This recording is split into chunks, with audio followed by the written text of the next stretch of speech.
o texto segue dizendo que essa mulher, ela entra em meio à multidão e toca por trás, não na frente, mas atrás, e toca-lhe as suas vestes, as orlas das suas vestes. Quando nós falamos em orla, a tradução dos originais é diferente. Quando fala em orla, a gente imagina o que é. A gola, né? Mas não. A orla, na verdade, é a barra das suas vestes.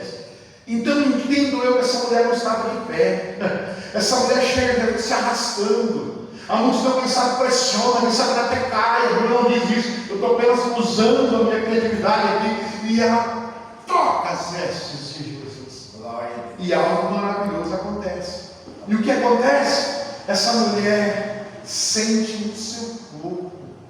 Ninguém lhe falou, ninguém disse nada. Jesus não viu uma palavra até o momento para ela. Ela não vai estar curada, vai não. É nesse exato momento, o texto vai dizer que ela sentiu no seu coração, o seu corpo está curado. Essa mulher se levanta e permanece no meio da multidão. O que ela sabia, a multidão ainda não sabia. O que ela sabia, só Jesus sabia. Poderia ficar no anonimato, poderia ficar assim, está tudo resolvido. Ela tinha fé necessária, ela tinha cura que ela buscava, ela poderia voltar para casa. Mas outra coisa inédita acontece aqui, para que nós possamos entender, para que nós possamos entender que é necessário também no povo de Deus proclamar os feitos de Deus da nação.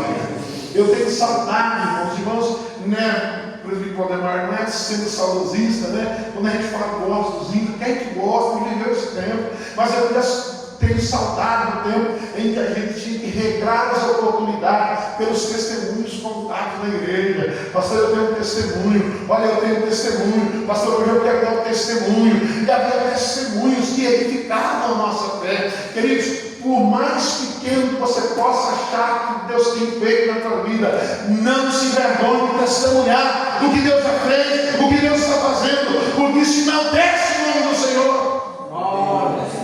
O texto diz que Jesus começa a procurar, e Jesus instiga os seus discípulos. Quem me tocou? Quem me tocou? Eu não acredito que Jesus falou uma vez. Quem me tocou? Jesus insiste nisso. Quem me tocou? Quem me tocou? Para todos ouvirem. E aí um camarada que a Bíblia diz qual deles, mas ele imagina, a gente imagina logo Pedro, né? Jesus, a multidão te aperta, o povo toca no Senhor, vai, e o Senhor fica perguntando a eles, quem te tocou?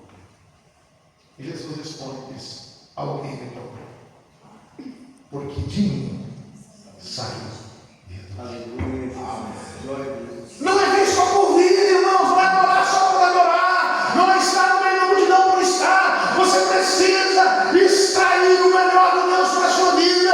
Você precisa buscar a Deus para sentir a presença dEle. Você precisa buscar a Deus para sentir o toque dEle. Você precisa buscar a Deus para sair de dentro de uma igreja fortalecido para enfrentar a multidão. Não é ir por ir, não é buscar. Não se busca Deus somente por uma cura, mas busca Deus para ter convicção da sua fé. Como assim, pastor? E hoje eu vou tentar explicar. Gente, eu não sou muito sábio não, mas eu falo o que Deus está colocando no meu coração. E Jesus pergunta: quem me tocou? Quem me tocou? Pedro disse assim: desculpa, irmãos, não sei se é Pedro. É eu que estou colocando aqui, imaginando que seja Pedro. A multidão te aperta, te oprime. E o seu instinto tocou. Ele disse: alguém tocou, porque de mim saiu virtude. Sabe que Jesus sabia ou não sabia quem era que ia tocar? Jesus sabia. Mas Jesus queria que isso se manifestasse. Então, às vezes, acontece coisa na nossa vida, acontece coisa no nosso dia a dia, que a gente fala: Jesus está sabendo, tá bom. Quem precisa saber é só Jesus. Mas tem coisa que acontece na tua vida que serve para edificação de Deus. Existe coisa na tua vida que quando você declara, começa a surtir uma mudança radical no meio em que você vive. E eu vou tentar explanar isso aqui. Veja bem, todos sabiam que aquela mulher era imunda, sim ou não? Veja bem, se essa mulher é curada, ela não se manifestou, Jesus não se manifestou ela vai para casa. Aí seria a palavra dela contra a palavra do sacerdote qualquer. E Jesus, sabendo disso, Deus trabalha de maneira certa, não tenha dúvida disso. Quando a gente olha assim somente por estudiosos, eu já ouvi isso de alguns estudiosos, não crentes, apenas teólogos. Irmãos, existem muitos teólogos que não são crentes. E diz que Jesus, aqui analisando duramente, acredita o seguinte: Jesus queria expor e envergonhar essa mulher. Mas não é isso. E Jesus queria fazer uma transformação completa na vida dessa mulher. Ela sofria no seu estado psicológico, no seu estado espiritual e no seu estado religioso. Então, o estado emocional ainda está crítico. A multidão continuaria dizendo que ela é imunda. O seu estado emocional, tudo bem, ela sabia que estava curada. E o seu estado religioso continuava da mesma forma, porque só ela sabia. Mas no momento em que Jesus começa a proclamar essa palavra, quem me tocou, quem toca no coração da mulher, não são pessoas dizendo, é você, é você, é você. Por isso que eu sou muito contra quando se faz um apelo na igreja, o do lado fala assim, vai lá, é com você, aceita Jesus. Já viu isso? Tem gente que vai lá, não é necessário, porque quando a palavra toca, o Espírito Santo toca, e quando ele toca, as pessoas se rendem. Então o que acontece? Essa mulher, ela se coloca na presença de Jesus, com muito tremor e temor. Medo não de Jesus, tremor sim de Jesus. Está entendendo isso? Não? Tremendo de medo da multidão. Achando, no momento ela poderia até pensar, ele vai me expor e eu vou ser morto. Alguém me tocou, quem me tocou? A imunda. Alguém me tocou, quem me tocou? A rejeitada. Alguém me tocou, quem me tocou? A mulher impura. Quem me tocou? Mas Jesus não faz isso. Quando ela toca, ela se manifesta com tremor e temor. Jesus despede uma palavra fundamental aqui. E a palavra que Jesus diz é essa. Preste muita atenção nisso. Ele vai dizer: Jesus, quem me tocou? Responderam os seus discípulos. Vês que a mulher, que a multidão te aperta, disse: quem me tocou? Ele, porém, olhava ao seu redor para ver quem o fizera. Então a mulher, atemorizada, quer dizer, com medo, temendo, consciente do que havia lhe acontecido, o que ela faz? Ela se prostrou diante dele e declarou toda a verdade. Sabe o que é prostrar ou não? Ela se joga, não é deitar, ela se deita com as mãos estendidas aos pés de Jesus. E é interessante que ela declara toda a verdade. O que é essa verdade? Ela não diz somente eu te toquei. Ela diz: eu era uma mulher, muda no verbo passado. Eu era uma mulher impura, eu era uma mulher indigna, eu era uma mulher condenada, eu era uma mulher sofrida, mas hoje eu estou curada pela solitude que me tocou. Isso é o poder do testemunho. Às vezes o que Deus está esperando de nós é testemunhar o que Ele tem feito para fazer ainda coisas maiores.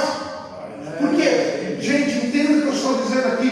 Reino de Deus é investimento. Quanto mais você investe, mais rende na tua vida. Quanto mais você declarar o que Deus tem feito na tua vida, muito mais Deus vai fazer, porque Deus te criou para o louvor da tua glória. Quanto mais o nome do Senhor for glorificado o teu nome através do que Ele tem feito, muito mais Deus vai te usar para que o nome dele seja glorificado. E aí está a importância de continuar adorando em meio às lutas, continuar testemunhando em meio às dificuldades, continuar servindo a Deus, independente das circunstâncias. Deus vai fazer.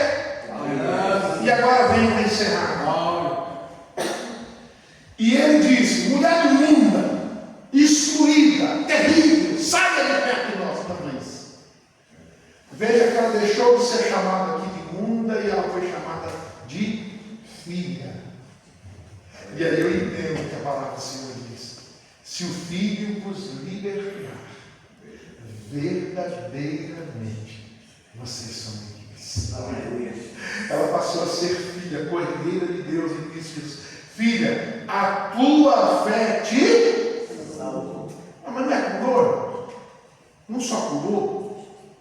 Então o objetivo de Jesus vai além de uma cura. Há pessoas que servem Jesus com a cura. Há pessoas que servem em tua busca do milagre. Com milagre ou sem milagre eu vou cumprir o meu roteiro. Com milagre ou sem milagre eu continuo servindo a Jesus. Porque eles podem tirar até a minha vida, mas não podem tirar a minha fé da eternidade com Deus. E ele diz: filha, a tua fé te salvou. Vai em paz e fique livre do teu mal. Ficar livre como? Se a Bíblia diz que no momento em que ela toca, ela já foi curada. Então não é do mal, da doença que Jesus está falando. Ela está falando do mal que sobrevinha sobre ela através dos religiosos, através da sociedade, através dos próprios familiares. Porque Jesus era tido sim como sacerdote. É claro que os judeus entendiam que Jesus era um sacerdote rebelde, os judeus dizendo, né? Porque Jesus era tido como um sacerdote, porque Jesus fazia menção e leitura dos livros de Isaías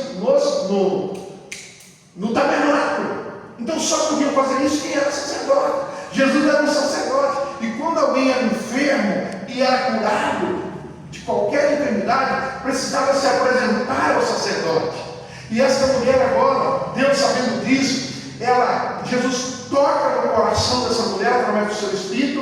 O Espírito traz essa mulher até ele, o sacerdote, e todos, uma grande multidão, vê que essa mulher de fato é curada. Ninguém mais na religião poderia dizer que era imunda, a família não poderia destruir mais, a sociedade poderia aceitar essa mulher, porque o sacerdote declarou: vai em paz, seja livre desse mal. Está entendendo isso, querido? O que mais nós precisamos é ser livre da condenação desse mundo, é ser livre da condenação religiosa, e entender que se Deus nos tocou, ninguém pode nos condenar. E a Bíblia, encerrando a Bíblia,